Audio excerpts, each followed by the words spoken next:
Me mbroma dhe mirë se vini në këtë transmetim të drejt për drejt War Report në ekranin e ABC News, unë jam Sali Doçi dhe së bashku do t'jemi për gjatë minutave në vijim për të njohur më gjërësisht me të gjitha zhvillimet kryesore sa i përket konflikteve më të nxehta globale. Shtetet e Bashkuara të Amerikës shiten si një sukses të jashtëzakonshëm arritjen e një marrëveshje paqe ose më saktë zgjatje të armë pushimit mes Izraelit dhe Libanit, por udhëheqja e lartë e Hezbollah ka refuzuar këtë armë pushim, ndërsa sulmet kanë vijuar pas ditën e kësaj të enjte. Udhëheqësi i Hezbollah ka hedhur poshtë marrëveshjen e fundit të armë pushimit, duke deklaruar se pa tërheqje të trupave ushtarak Izraelit nga jugu i Libanit nuk mund të ketë armë pushim e aq më pak paqe.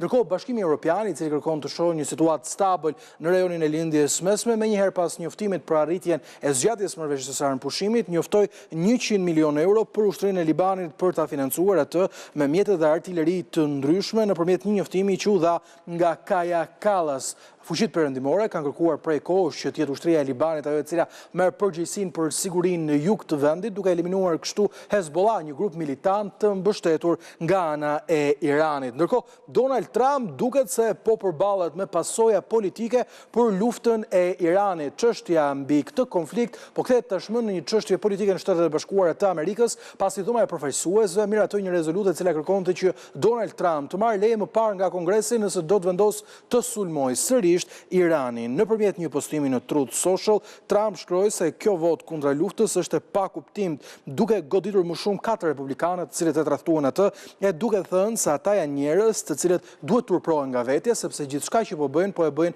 për të marrë vëmendje në një kohë të papërshtatshme. Votë e pakuptimt, tha Trump për atë rezolutë, duke i referuar faktit se administrata e tij po negocion për arritjen e një marrëveshje paqe me Iranin, ndërkohë që Marco Rubio deklaroi vetëm një ditë më parë se lufta ka mbaruar. Por Donald Trump, i cili kishte kërcënuar se mund të vriste Mojtaba Khamenei, liderin e ri të Iranit, ka deklaruar së fundmi se është i gatshëm të takohet me udhëheqjen e Teheranit dhe të mbajë bisedime konstruktive mbi marrëdhënie të cilat mund të funksionojnë vërtet shumë mirë. Kjo deklaratë e Donald Trump jo në sagën e komenteve të tij, të cilat shpeshherë kanë pasur qëndrime të dyzuara. Ndërkohë, në Shtetet e Bashkuara të Amerikës kanë nisur operacione të veçanta për të targetuar çdo person i cili shet teknologji armatime apo informacione sekrete Iranit. Ngjarja më e fundit vjen nga Kalifornia, ku është arrestuar Jamshid Gomi, 63 vjeç, pronari i një kompanie teknologjike, i cili dyshohet se i ka shitur Iranit përgjatë vitit 2014 deri në vitin 2018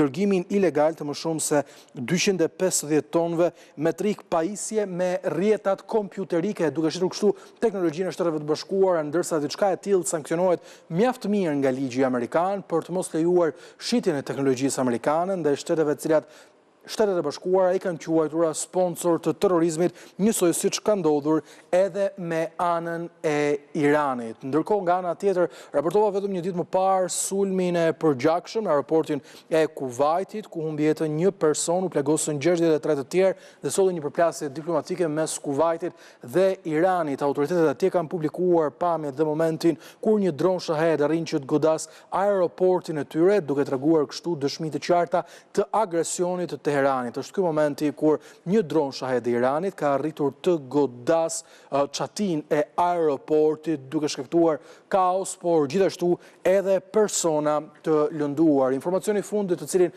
do të raportoj në Magic Wall lidhet me situatën e luftimeve mes Rusisë e Ukrainës. Kjo e fundit, prej 3 ditësh vijon shënjestrimin e saj ndaj territoreve ruse dhe kësaj here ka shënjestruar Krimen e aneksuar nga Rusia në vitin 2014, duke lënë të vrarë në total 4 persona. Sulmi i parë ndodhi ndaj disa objekteve jo rezidenciale, ndërsa Ukraina thotë se ka shënjestruar depo karburanti në një incident të veçantë, pasi në këtë incident të parë kishte vetëm 3 viktima.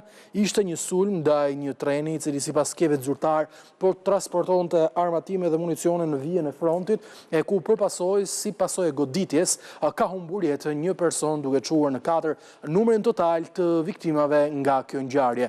Mirë, ishte ky një pasqyrim i të gjithës situatës raportuar nga mediat ndërkombëtare për gjatë ditës së sotme. Mbrëmjen e sotme në War Report do të ndalemi e do të flasim për një tradhti republikane ndaj Donald Trump dhe se si Irani është kthyer më shumë se kurrë në një çështje politike, ndërsa në pjesën e dytë do të trajtojmë padyshim disa operacione të veçanta të FBI-së amerikane për të goditur atë që konsiderohet një thriller spionazhi, tradhtie, ku kur bëhet fjalë për shpërndarjen e informacioneve të ndjeshme me Teheranin përmes metodave të ndryshme, ku mes tyre ka edhe hakerim që vjen nga ana e hakrave iranian, por edhe përmes rastit të biznesmenit 63 vjeçar të arrestuar në Kaliforni, i cili dyshohet se i ka shitur teknologjinë amerikane vetë Iranit, një shtet ky me nën shtetësi të dyfisht amerikane, por edhe iraniane. Të gjitha këto me njëherë vetëm pas siglës.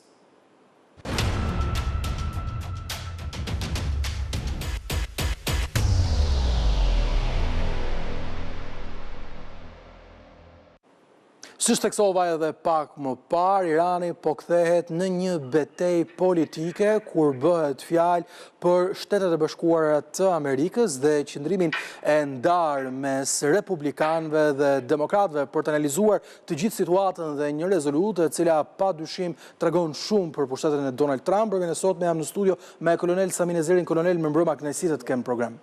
Gjithashtu në një komunikim të drejt për drejt kam nga Gjermania ekspertin e çështjeve ndërkombëtare zotin Lulzim Veliu.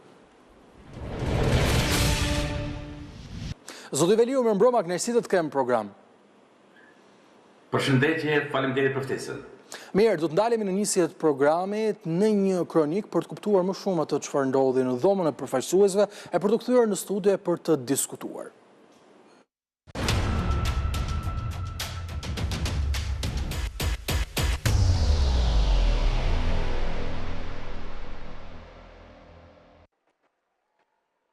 Dhoma e përfaqësuesve e Shteteve të Bashkuara miratoi një rezolutë që synon të ndalojë presidentin Donald Trump nga ndërmarrja e veprimeve të mëtejshme ushtarake në Iran. Votimi 215 me 208 ishte i suksesshëm pasi 4 republikanë u bashkuan demokratëve, duke dëshmuar kështu zemërimin gjithnjë në rritje ndaj luftës e cila filloi në shkurt. Kjo është përpjekja e katërt e Dhomës së përfaqësuesve për të frenuar fuqitë e luftës së Trump, të cilat kritikët thonë se nuk kanë miratimin e Kongresit. Rezoluta e Dhomës së përfaqësuesve ende ka nevojë për miratim nga Senati i kontrolluar nga republikanët. Edhe nëse do të kishte sukses në Senat, masa nuk ka gjasa të frenojë plotësisht veprimet ushtarake kundër Iranit. Senati miratoi një rezolutë ngjashme në maj pas 7 përpjekjeve të mëparshme të dështuara, por ende nuk ka arritur një votim të plotë në sallën e votimit. Vota e së mërkurës shënoi shenjën e fundit të përçarjes brenda Partisë Republikane të Trump, që vjen vetëm disa ditë pasi një revolt nga konservatorët në Kongres e shtyu administratën e tij të tërheqë planet për një fond prej 1.8 miliard dollarësh për aleatët e tij politik që pretendojnë se janë sulmuar politikisht. Shtetet e Bashkuara dhe Izraeli nisën sulme kundër Iranit më 28 shkurt. Irani u përgjigj duke sulmuar Izraelin dhe shtetet aleate të Washingtonit në Gjirin Persik dhe mbylli ngushticën e Hormuzit, një rrugë ujore jetësore për transportin detar global.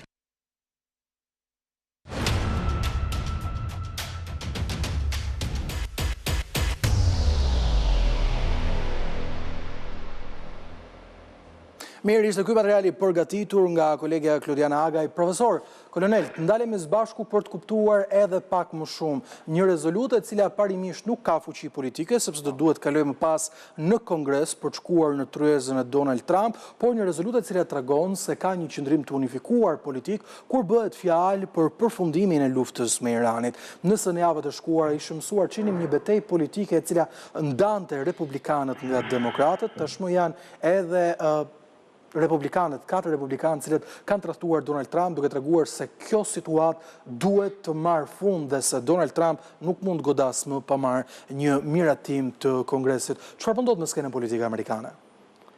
Ashtu siç e theksuat edhe ju, është luftë e brendshme politike. Duke marrë konsiderat edhe zgjedhjet e mesmandatit që janë përpara. Dhe natyrisht që ky akt ka vlerë simbolike, po ashtu siç e theksuat edhe ju, sepse du të kalojnë në Senat, ka drejtën e vetos presidenti gjithashtu, po prap në fund, kështu që në fundit si vlerë ligjore është pothuajse nul, nuk ka ndonjë shans që të hyjë në fuqi, pra.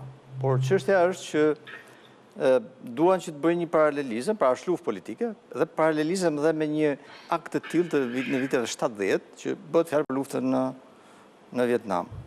Por nuk mund të bëhet paralelizëm në këtë rast, sepse kjo është një luftë krejt tjetër, nuk është si e Vietnamit, është një luftë fushat ajrore, për fatin e mirë Shtetet e Bashkuara nuk kanë humbje në njerëz, dhe një nga problemet kryesore në luftën e Vietnamit kanë qenë humbjet e mëdha njerëzore, dhe kryesisht ishin rekrut, ishin ushtarë të shërbimit të detyrueshëm. Kështu që kjo është në kuadrin e kësaj, por nuk ka asnjë dyshim, besoj, që asnjëra nga palët nuk është dakord që Irani të zhvillojë armën bërthamore. Çështja është thjesht tek qasja. Demokratët ka një qasje tjetër, ato mendojnë që mund ta zgjidhin me anë të negociatave, ndërkohë që presidenti Trump ka zgjedhur këtë qasje që ka sot aktualisht me forcë, por edhe negociatat paralelisht, por duke nga pozita të fortit. Kështu që për mendimin tim negociatat kanë dështuar nga demokratët. Pra nuk është se ato patën në rezultat, negociatat thjesht bën të mundur që Irani në mënyrë të shtet të vazhdonte programin. Profesor, për të kuptuar qartë, nuk ka një lëvizje ushtarake amerikane dhe Donald Trump pret me padurim arritjen e një marrëveshje, por me kushte maksimaliste. Asnjëra prej palëve nuk ka treguar gatishmëri për të bërë lëshime nga ana e saj, ndonse Trump pretendon sërish fundjavë pas fundjave se një marrëveshje mund të nënshkruhet këtë fundjavë. Sa e mundur është diçka e tillë dhe kush do të jetë pala e cila do të tërhiqet në kërkesat maksimaliste? Një gjë është e sigurt, Shtetet e Bashkuara nuk tërhiqen nga kushti që kanë për programin bërthamor. Pastaj ngushtica e Hormuzit është diçka që ka lindur më mbrapa dhe e përdor Irani dhe ka dashur që të marrë me këtë rast sovranitetin mbi ngushticë, që është në fakt në kundërshtim me konventën ndërkombëtare për detin dhe kalimet në ngushtica. Kështu që Irani do vazhdoj, besoj, me të njëjtën logjik, sepse nëse do arri një marrëveshje me kushtet e Shtetet e Bashkuara, regjimi iranian në politikën e brendshme është i humbur. Tete qartë. Ndërkohë, zoti Veliu, për të kuptuar pak më shumë së bashku as paqe, por as luftë, një akt i cili është simbolik në aspektin politik për të ndalur Donald Trump që të veprojë sipas mendjes së tij për të goditur sërish Iranin, duket se dha një mesazh të fuqishëm politik brenda Washingtonit, kur bëhet fjalë edhe për të ardhmen e tij politike. Çfarë do të ndodhë me luftën në lindjen e mesme? Po, unë mendoj se ky është një sinjal i qartë për presidentin amerikan, për fuqinë e tij politike që janë tani dita ditës për shifret se po e humb edhe brenda republikanëve. Nuk bëhet fjalë më për përgjithësi, pra për në popullin amerikan, por bëhet fjalë edhe për brenda subjektit të tij politik. Dhe votimet e gjysmë mandatit, një gjë të tillë do ta dëshmojnë më së miri. Ndërsa sa i përket pjesës së pyetjes suaj se si do të vazhdoj, do kemi luftë apo jo, unë mendoj se dhe pajtohem plotësisht me Musafirin në studio se Shtetet e Bashkuara dhe presidenti Trump nuk do të kenë një tërheqje pa realizimin e aspiratave të tyre, pra ndaljen e pasurimit të uraniumit, apo ndoshta edhe marrjen në tërësi të asaj pjese që deri tani kanë arritur iranianët dhe e kanë në pronësi.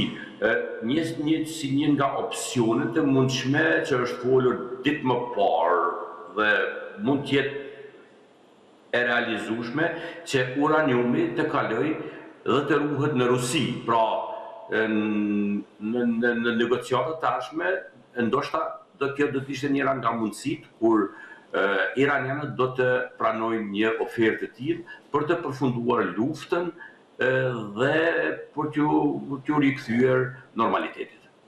Tete qartë. Ndërkohë, është interesante, Donald Trump ka edhe një qasje të ndryshuar politike kur bëhet fjalë për Moshtaba Khamenein, për cilin kishte thënë se do ta eliminonte. Kësaj herë thotë dua të takoj. A janë këto sinjale të një dëshpërimi të Donald Trump për të arritur marrëveshje sa më parë? Po, me siguri dhe përderisa në një moment ishte i gatshëm për eliminimin e tij, ndërsa tani po e pash edhe unë sot në media, më duket edhe mbrëm ishte që do të ishte i gatshëm për të takuar, kjo e bën të qartë se ndoshta një gjë të tillë ka ndikuar edhe vetë votimi që është bërë tani në Shtetet e Bashkuara të Amerikës, edhe pse, siç e tha dhe më herët, nuk ka ndonjë efekt ekzekutiv. Mirë, po sido që tjetë, po shihet se ka një rrjedhje votash brenda subjektit, brenda republikanëve, të cilët Edhe ata tani më nuk janë të kënaqur duke pasur përballë se me çfarë humbjesh kolosale është duke shkaktuar Shtetet Bashkuara të Amerikës kjo luftë. Dhe gjë më mirë që mund të ndodhte pra do të ishte arritja një marrëveshje e cila do ta ndalte këtë luftë dhe do të kemi tërheqjen e Iranit nga pasurimi i uraniumit. Që ndoshta do të mbetet në fund të ditës do të mbetet kërkesa e vetme e Shtetit Bashkuara të Amerikës dhe presidentit Trump.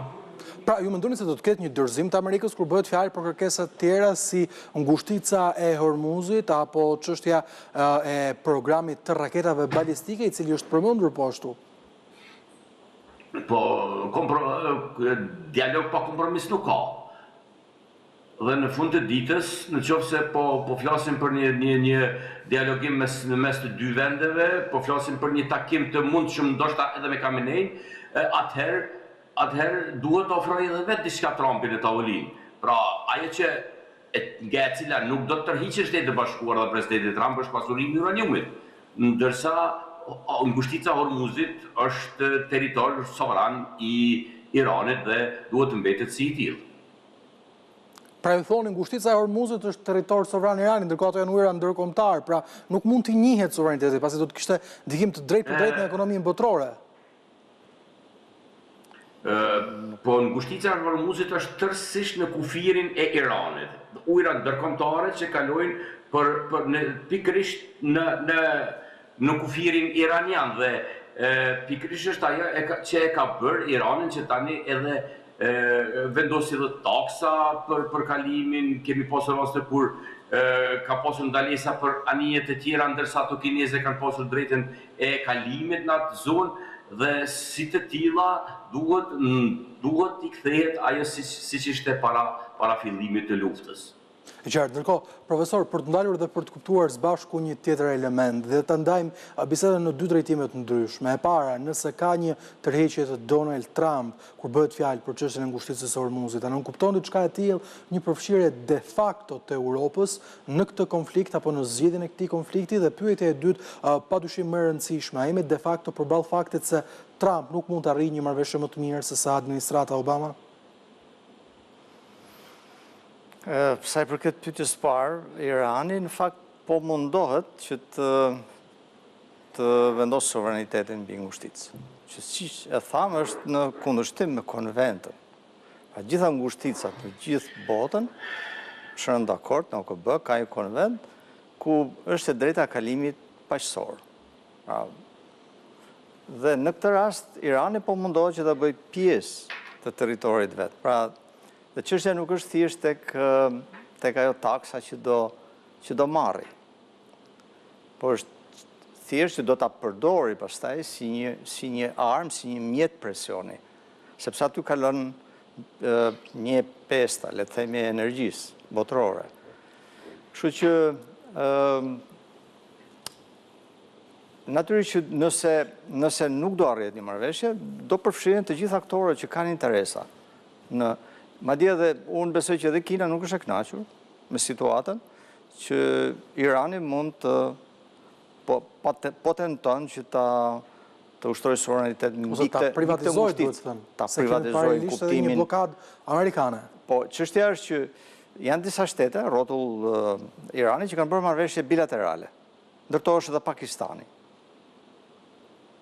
Pra, dhe kjo e ka inkurajuar Iranin, pra e ka në një farë mënyrë i ka mbushur mendjen Iranit që mund ta kontrollojë ngushticën. E qartë. Pra duke ndërsa jemi përballë faktit de facto se Trump nuk mund të arrijë një marrëveshje më të mirë se sa Obama? Jo, nuk mund ta them kështu, sepse negociatat akoma nuk kanë mbaruar dhe nuk është çudi që të vazhdojnë prapë edhe goditjet, sepse çështja është që nuk patëm një zgjidhje. Kryesorja është programi bërthamor, dhe po mori zgjidhje programi bërthamor, natyrisht që edhe ngushtica e Hormuzit zgjidhet, sepse është e lidhur me këtë. Janë dy karta që i përdor Irani si presion në negociata që të arrijë sa më shumë përfitime në interesin e saj. Dhe nuk besoj që është dështim. Këto janë dinamika që janë krejtësisht normale në negociata dhe në marrëdhënie ndërkombëtare. do të shohim dhe unë besoj që do të ketë ajo që duket më e qartë është që Shtetet e Bashkuara, presidenti Trump, do që të ezauroj plotësisht faktorin kohë, pra të jap kohën e duhur Iranit, që nëse do ketë një goditje të dytë ndaj Iranit, atëherë të mos ketë kontestime nga komuniteti ndërkombëtar. Pra është dhënë mundësia që të arrijë një marrëveshje paqësore. Le të themi me përfitime dy palëshe, sepse edhe Irani nuk deli humbur nëse ndalon programin bërthamor, se në këmbim do të hiqen sanksionet ekonomike që për hir të realitetit kanë vënë në vështirësi ekonominë e Iranit. Natyrisht ato hiqen dal nga dal, fazë mas faze, por është përfitim edhe Iranit dhe rregullimi i marrëdhënieve me, nuk po them se do rregullojë marrëdhëniet me Shtetet e Bashkuara, por të paktën do normalizojë marrëdhëniet dhe me fqinjet në linjën e mesme, dhe kjo do sjellë edhe përmirësimin ekonomik, por dhe situatën e brendshme që ka edhe politikës. Dhe është interesante, është diskutuar ditën e sotme, Irani thotë duam lirimin e gjysmës së aseteve të ngrira për të arritur një memorandum bashkëpunimi, kështu që të gjitha janë sinjale se gjërat mund të shkojnë në drejtimin e duhur. Natyrisht, pra ajo kërkon më shumë për veten e vet. Pra gjithmonë mundohet të përdorë të dy këto mekanizma, edhe programin, edhe ngushticën, ti përdori si presion për të arritur sa më shumë benefice në interesin e Iranit. Pra, është krejt normale. Të qartë. Mirë, do të shkojmë një shkputje shumë të shkurtër për të rikthyer në pjesën e dytë programit e për të diskutuar atë që është komentuar gjërësisht si një sag e influencës së Teheranit brenda Shteteve të Bashkuara, 10 sulme të ndodhura për gjatë javëve të fundit, shitje informacioni që ka ardhur edhe nga një njësi elitare të forcave amerikane, por gjithashtu rasti më i fundit lidhet me një biznesmen shtetes amerikano-iranian i cili ka shitur teknologjinë amerikane tek Teherani, të gjitha rrugat cilet po përfiton Irani, duket se përfshin padyshim edhe Shtetet e Bashkuara. Të gjitha këto me njëherë vetëm pas shkëputjes.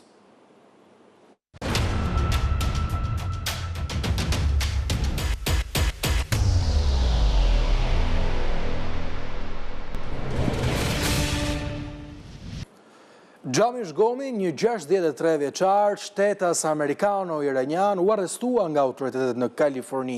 Si pasojë e hetimeve ndaj tij edhe nga FBI amerikane, pati sekuestrimet pasurive të mëdha duke përfshirë rezidencën e tij prej $35 milion nga viti 2014 deri në vitin 2018. Ai dyshohet se ka rregulluar dërgimin ilegal të më shumë se 250 tonëve metrik pajisje rrjeti në Iran. Është ky rasti i fundit i cili ka tronditur skenën amerikane sa i përket ngjarjeve kriminale dhe ndikimit të huaj. Ajo çfarë po ndodh është një element i paprecedent i cili përshkruhet i tillë edhe për shkak të situatës ku ndodhen Shtetet e Bashkuara të Amerikës për shkak të luftës me Iranin. Krahas këtyre informacioneve, në ABC News keni parë pothuajse për çdo javë sulme të cilat janë dyshuar se kryhen nga militantë paguar nga Irani, jo vetëm brenda territorit të Shteteve të Bashkuara, por gjithashtu edhe në territorin evropian. Por kur bëhet fjalë për Amerikën, shitjen e informacioneve të ndjeshme, çështjet kompjuterike, por edhe marrjen e informacioneve të klasifikuara, padyshim që është një shqetësim global si vendi i cili udhëheq mbar globin. Një tjetër raportim fliste për një ish ushtarake të forcave ajrore amerikane, e cila kërkohet nga FBI amerikane për shkak të shpërndarjes së informacioneve sensitive që i ka dhënë Irani. Të gjitha këto pyetje kanë ngritur, ose më saktë të gjitha këto çështje kanë ngritur pikpyetjen sa jemi përballë sagës së një spionazhi të gjerë iranian, i cili rrënjët e tij për të mbijetuar nuk i ka vetëm tek aleatët, siç janë Kina dhe Rusia, të cilët e kanë ndihmuar me armatime, por edhe në territoret europiane, edhe tek inteligjenca perëndimore, e së fundmi edhe tek ajo amerikane. Kolonel Sami Neziri, të flasim pak së bashku. Element jo të panjohur kur një shtet i huaj kërkon të ndërhyjë në një shtet tjetër, përfshirë këtu edhe Shtetet e Bashkuara të Amerikës, por ka një rritje flagrante të rasteve të atyre personave të cilët veprojnë në interes të Iranit. Çfarë janë këto rrjeta dhe pse janë kaq të kamufluara? Tani për ta sqaruar, me fjalë, çdo lloj shteti, çdo shtet normal, brenda zonës së vet të interesit. Pra deri aty ku ka interesin e vet, organizon mes të tjera edhe shërbimin e zbulimit. Është krejt normale. Pra çdo shtet e bën. Edhe Irani, në rastin e Shtetet e Bashkuara, që pas vitit 79, Shtetet e Bashkuara janë në zonën e interesit të Iranit, sepse ka dashur Irani ta ketë pra e ka shpallur armik. Kështu që kjo është një dukuri është krejtësisht normale. Ajo që është, dhe kryesisht rekrutohen persona që kanë origjinë, pra janë shtetës amerikanë, por që kanë origjinë iraniane, dhe kryesisht biznesmen që kanë akses në prokurimet publike, dhe rastet të veçanta pastaj janë si ajo që përmendet ju, që janë në shërbimet e zbulimit të atij vendi. Këta janë raste shumë të rralla, sepse skrinimi ose filtrimi këtyre personave është shumë skrupuloz. Dhe janë raste të rralla. Tani tek rasti i biznesmenit në fjalë, në këto raste është spionazh më shumë informativ, teknologjik. Dhe duke qenë se këto rekrutohen nga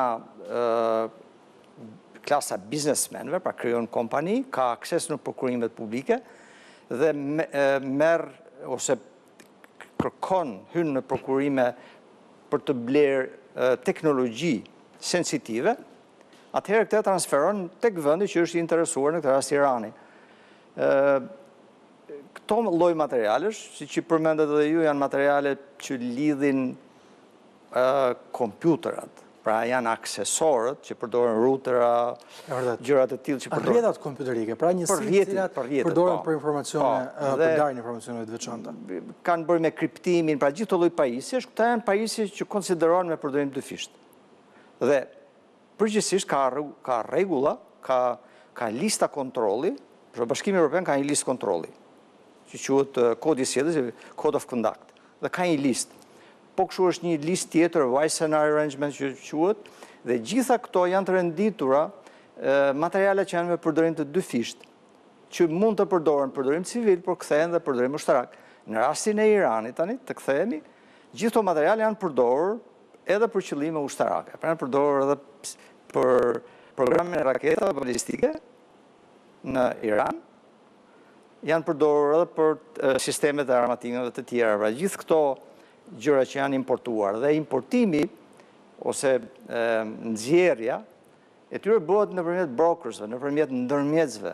Në rastin konkret është bërë nëpërmjet një kompanie cila kishte një aktivitet ekonomik në Shtetet e Bashkuara. Natyrisht ky është aktivitet ekonomik, por i organizuar nga spionazhi iranian.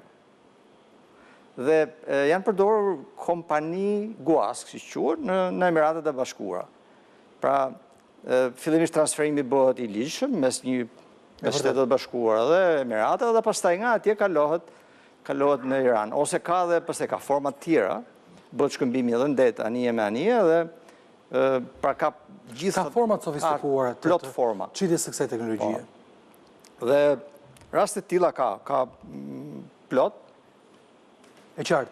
Zoti Veliu, është një raport shqetësues kur bëhet fjalë për ndërhyrjen iraniane, spionazhin iranian, por mbi gjitha në ndërhyrjen e drejtë për drejtë në teknologjinë, duke pasur parasysh se Teherani ka tashmë edhe disa prej grupeve më të rëndësishme të hakerave të njohur në nivel botror. Por kur preken Shtetet e Bashkuara, a është ky një sinjal i qartë se tashmë Teherani është, le të themi, në pozita të forta për të goditur edhe teknologjinë ushtarake amerikane? Ose më saktë për ta vjedhur atë? Në këtë rast, unë do të kisha marrë dy faktorë shumë të rëndësishëm që ndoshta kanë quar në këtë drejtim dhe duke filluar pra me sanksionet shumë vjeçare që Irani përballet nga bashkësia ndërkombëtare, drejt nga Shtetet e Bashkuara, por edhe nga vendet e tjera, që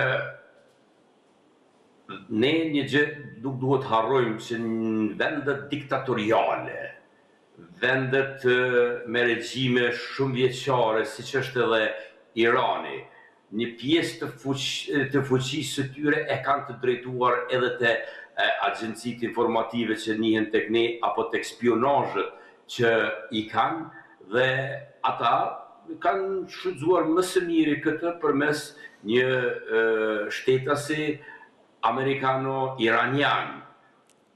Dhe është shumë e vërtetë se në këtë pikë iranianët kanë treguar se janë të fuqishëm dhe hakerët më me nam në botë po dalin se vinë nga Irani. Këtë gjë më së miri e provoi edhe vetë Shqipëria pra në aksionin e tyre që e bën para disa vitesh me hakerimin, duke ka filluar nga kuvendi e shumë gjëra të tjera që u hakeruan në Shqipëri. Mirë po, unë nuk e dyshoj se ata do të kenë mundësinë për të deportuar edhe të armata apo hakerimi i asaj çfarë neve na bën të mos ndihemi rahat pra në Shtetet e Bashkuara të Amerikës, e sidomos pas asaj çfarë është zbuluar pas atij rrjeti dhe pas kalimit të asaj teknologjie që shumë mirë u shpjegua se si ka mundur të shkojnë në Iran, duke pasur përballë se ata janë në sanksione, pra transportimi të gjitha atyre gjëra përmes vendeve si Emiratet Arabe apo ndoshta ndonjë vend aty përreth, apo edhe në forma ilegale përmes shkëmbimit të anijeve në ujërat e ndryshme. Mirëpo, megjithatë, unë mendoj se Shtetet e Bashkuara të Amerikës janë aq të vëmendshëm pas gjithë kësaj çfarë është dalë tani në opinion dhe nuk do të ketë mundësi që kjo të ndikoj edhe në sulmet edhe të Amerikanëve kundrejt Iranit. Qartë, kolonel, për të kuptuar më qartë, jemi në një botë ku në fakt duhet i freksojmë më shumë një luftë kibernetike se sa një luftë frontale? Është pjesë e luftës hibride. Lufta kibernetike sot është fenomen lufta hibride. Dhe pjesë e kësaj është edhe lufta kibernetike. Këto si fenomene në që kanë ekzistuar pjesë, por që kanë filluar të bëhen bashkë gjitha dhe të krijohet një doktrinë të dalë si luftë hibride, është bërë mbas viteve 2010. Fillimisht është munduar Rusia ta përdori luftën hibride, kryesisht me fqinjet. Ka pasur aktivitet goxha të lartë përpara nisjes së Ukrainës. Po, para luftës në Ukrainë, Rusia zhvilloi një luftë hibride shumë intensive, pra ishte luftë kibernetike, përdori propagandën, përdori gjithë rrjetet sociale,